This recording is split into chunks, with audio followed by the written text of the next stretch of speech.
कीर्तन झालं अर्धा तास मी उगो तुम्हाला कारण 15-20 लोकांनी म्हणलं की महाराज कीर्तन लवकर संपवा बरोबर तिथून येईपर्यंत लय जणांनी मला सांगितले काना त्याला जायची मी वेळेचे 10 मिनिट कमी 2ला तर 2ला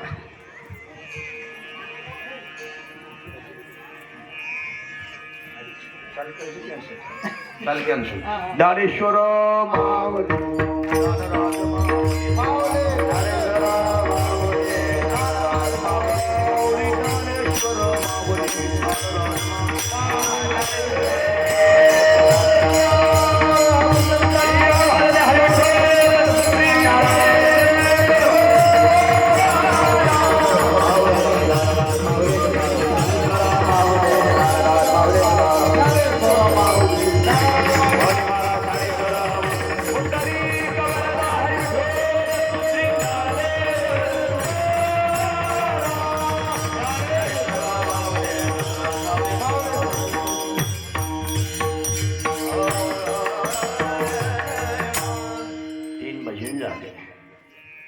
राहिले शेवटचे भजन शेवटच्या 2 चाली पण 1-2 कीर्तन संपणार नाही बोलण्याच्या ओघात भजने राहून जातात म्हणून 3 भजन झाले राहिले शेवटचे भजन आपलं परंपरेचे कीर्तन आहे सांप्रदायिक दादांच्या फळाची पद्धत आहे परंपरा आहे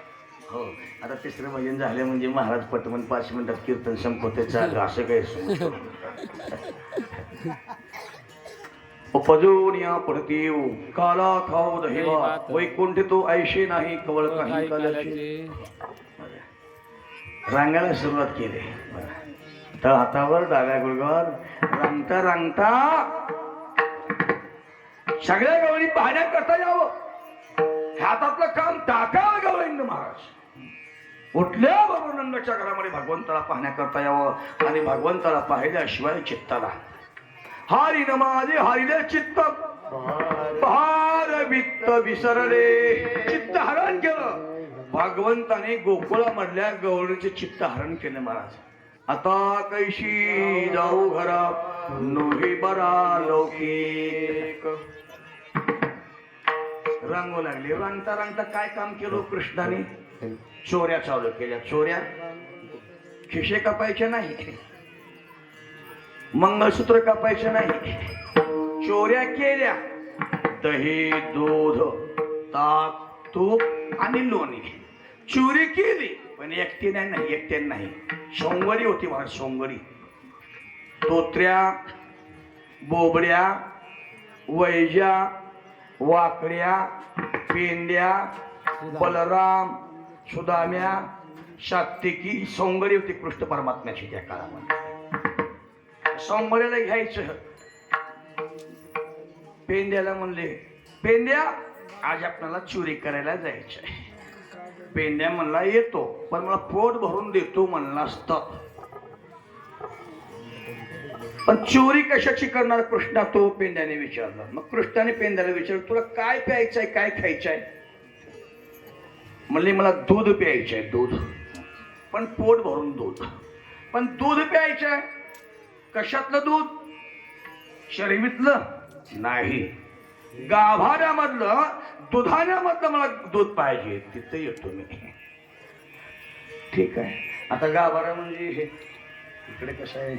गाभारा म्हणजे 2 फूट खट्टा 2 फूट गाडग्यात दूध ठेवून ते आर बुकते घालून जाड वस्तू ठेवली त्याचं नाव गाभारा आमच्याकडे असं म्हणतात गाडग्यातलं दूध गरम दूध त्या घरामधली गवळण दुधानं गाभाऱ्यात ठेवून बाहेर निघून गेली कृष्णाने सोमवारी घेतली त्या घरामध्ये गेले पेंड्या दूध घे पेंड्याने पोट भरून दिलं पोट भरून दूध पिलं पेंड्याने कृष्णाने विचारलं पोट भरलं का आजी देव तू पोटभरी पुढे म्हणाल तो गेले परत चोरीची सपाटणी कशी करायची भगवान श्रीकृष्णाने ती दुधानं तसंच बाजूला पालतं घालून ठेवलं महाराज पालतं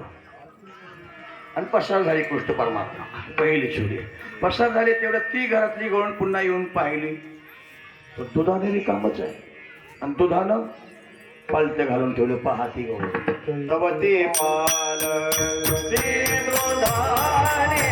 तव ते पाल ते दुधाने तव ते पाल ते दुधाने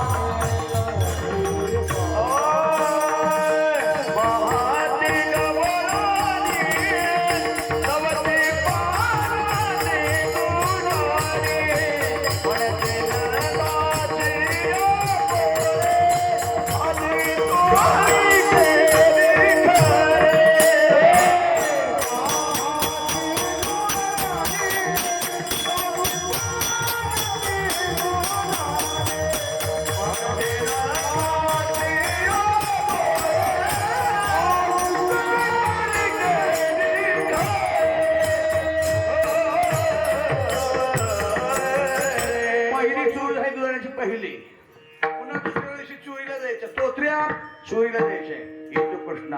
आम्हाला दही खायचंय, दही आज इच्छेवर मा दही खायचंय. मग गोकुळामध्ये कुण्या गवळींच्या घरामध्ये दही आहे, कुण्या गवळींच्या घरात दूध आहे, कुण्या गवळींच्या घरामध्ये तूप आहे, कुण्या गवळींच्या घरामध्ये ताक आहे, दही आहे. कृष्णा सांगायची आवश्यकता नाही. एका गवळींच्या घरामध्ये 4 डेरे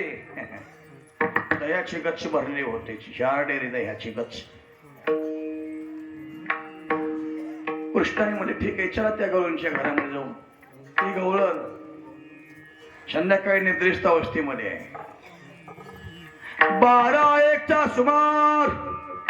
मध्यरात्रीची वेळ. सगळे सोमवारी घेऊन कृष्ण परमात्मा त्या गवळींच्या घरामध्ये प्रवेश झाला आणि 4 डेरे जे गच्च होते भरलेले दह्याचे, सगळ्या सोमवाराला म्हणले जेवढं खायचे प्यायचे तेवढं दही खाऊन पिऊन घ्या. 4 डेऱ्यामध्ये 3 डेरे भस्म झाले दह्याचे. 3 राहिले किती चोपदार.